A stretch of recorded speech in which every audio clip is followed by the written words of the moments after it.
Halo, assalamualaikum warahmatullahi wabarakatuh. Saya Yola Amelia. Di sini saya akan membahas tentang pembangunan ekonomi komparatif. Untuk lebih jelasnya, mari kita simak video berikut ini. Oke, yang pertama kita akan membahas tentang definisi negara-negara berkembang. Jadi, untuk mendefinisikan negara berkembang yang paling umum, yaitu dengan menggunakan pendapatan per kapita yang dibuat oleh International Bank for Reconstruction and Development, atau bisa disingkat dengan IBRD, yang lebih dikenal sebagai Bank Dunia.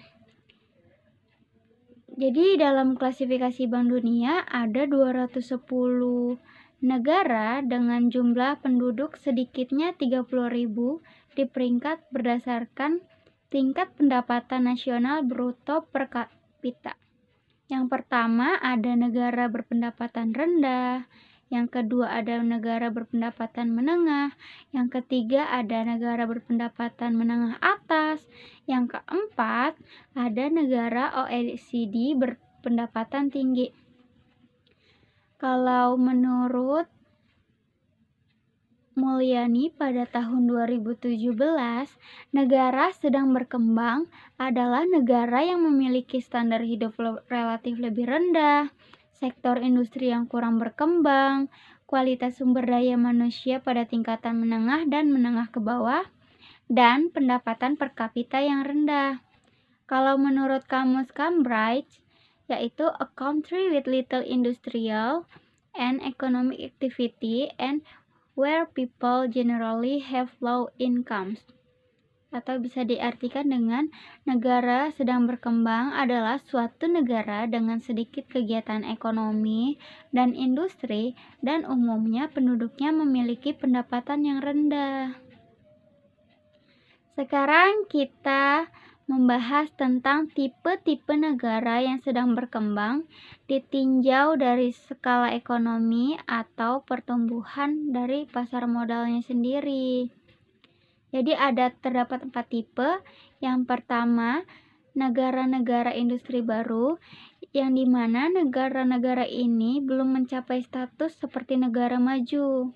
Tetapi situasi dan kondisinya secara makroekonomi negara-negara tersebut sudah jauh melampaui sesama negara-negara berkembang. Negara-negara yang digolongkan negara industri baru pada tahun 1970 dan 1980-an adalah seperti contohnya Singapura, Korea Selatan, Taiwan, dan Hong Kong.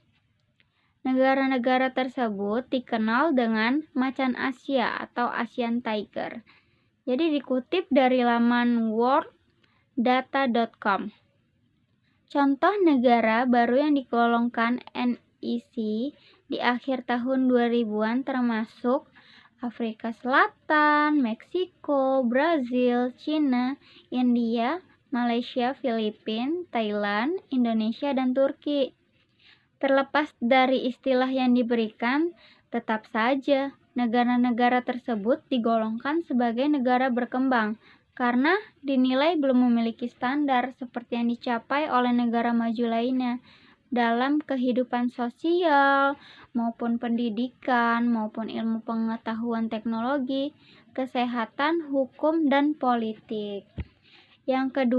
Tipe yang kedua yaitu negara-negara dengan pasar berkembang. Jadi negara ini memiliki beberapa karakteristik pasar maju, namun mereka belum pernah memenuhi standar pasar negara maju. Istilah lainnya yaitu negara-negara dengan ekonomi berkembang. Akan tetapi, negara-negara yang pada dekade tahun 2000-an digolongkan sebagai negara industri baru ditinjau dari sudut pandang akses pasar global, termasuk negara dengan pasar berkembang. Negara-negara yang digolongkan emerging market ini dapat dikatakan sebagai kelompok negara yang mengalami transisi perkembangan ekonominya menurut MSCI 2020. 2020. Yang ketiga tipenya ada negara dengan pasar perbatasan. Jadi di mana negara yang digolongkan tipe ini adalah negara berkembang yang lebih maju daripada negara kurang berkembang. Namun, ekonominya terlalu kecil. Disebut sebagai pasar berkembang. Istilah ini untuk negara-negara berkembang yang kurang dapat diakses dan lebih kecil, tetapi masih dapat diinvestasikan. Contohnya Sri Lanka, Bahrain, Bangladesh, Senegal, Vietnam, dan masih banyak negara-negara lainnya. Tipe yang keempat, negara yang paling kurang berkembang. Menurut PBB, negara-negara yang kurang berkembang menunjukkan indikator pembangunan sosial ekonomi yang paling rendah. Mereka juga memiliki peringkat indeks pembangunan manusia terendah di dunia. Contohnya ada negara Rwanda, Haiti, umumnya negara-negara di daerah negara Afrika Tengah. Selanjutnya kita membahas tentang karakteristik negara berkembang. Jadi karakteristiknya sendiri ada 10. Pembangunan ekonomi membutuhkan proses yang sangat panjang untuk meningkatkan kemakmuran penduduk. Jadi tak mudah lagi kebanyakan negara yang sering berkembang untuk mewujudkannya karena banyaknya hambatan-hambatan yang merintangi jalannya pembangunan. Karena itu, negara-negara yang sedang membangun memiliki karakteristik yang mirip satu sama lain, walaupun negara tersebut dikategorikan sebagai negara industri baru. Jadi kita bahas tentang karakteristiknya. Yang pertama, taraf hidup dan produktivitas yang lebih rendah. Jadi di negara-negara berkembang, tingkat kehidupan untuk sebagian besar orang umumnya cenderung sangat rendah. Diwujudkan secara kuantitatif dan kualitatif dalam bentuk pendapatan atau dalam kemiskinan, perumahan yang tidak memadai, kesehatan yang buruk, pendidikan yang terbatas atau tidak sama sekali, kematian bayi yang tinggi, harapan kerja yang rendah. Dalam banyak kasus terdapat perasaan putus asa. Jadi banyaknya kemiskinan, banyaknya pengangguran. Seperti itu.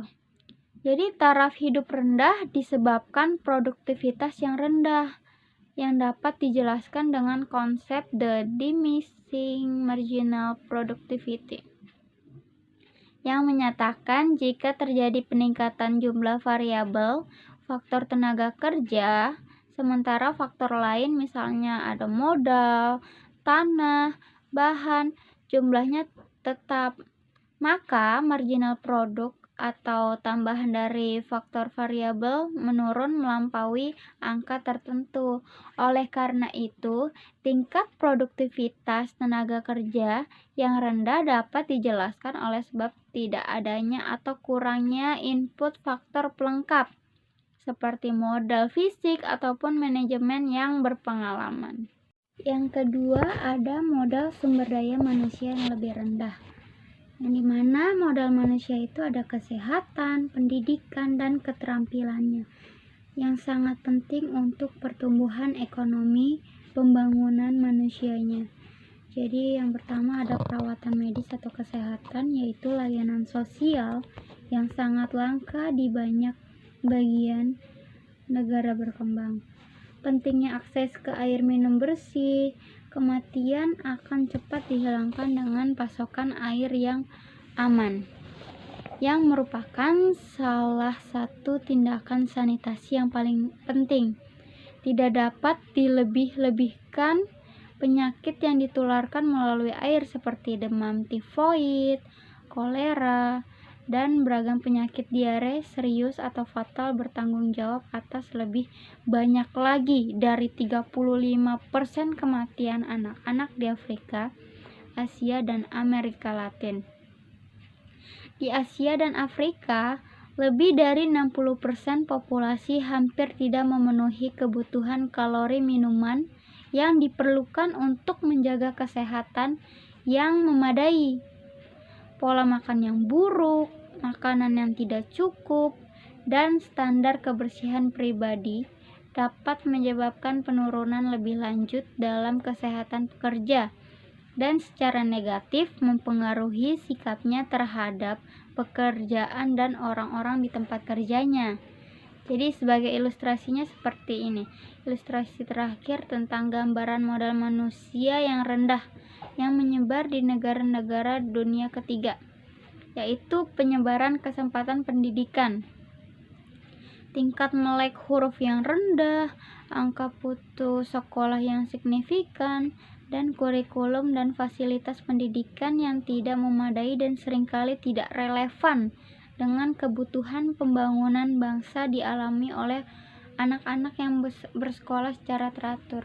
Di Indonesia juga masih banyak di tempat-tempat pelosoknya yang masih melek huruf, yang masih buta huruf, yang masih belum bisa membaca, seperti itu. Yang ketiga ada tingkat ketimpangan dan kemiskinan absolut yang lebih tinggi. Jadi kesenjangan yang sangat besar dalam pendapatan per kapita antara negara kaya dan negara miskin adalah bukan satu-satunya manifestasi dari kesenjangan ekonomi global yang besar. Perlu untuk melihat gambaran kesenjangan antara kaya dan miskin di masing-masing negara berkembang. Tingkat ketimpangan yang sangat tinggi atau yang lebih ekstrim antara orang-orang berpendapatan yang relatif tinggi. Di sisi lain, ada orang-orang dengan penghasilan yang sangat rendah atau relatif rendah. Populasi massa yang besar di negara-negara dunia ketiga menderita kemiskinan absolut, di mana sampai dengan 1,3 miliar orang hidup dengan pendapatan subsisten kurang dari $370 per tahunnya. Yang keempat, ada tingkat pertumbuhan penduduk yang lebih tinggi.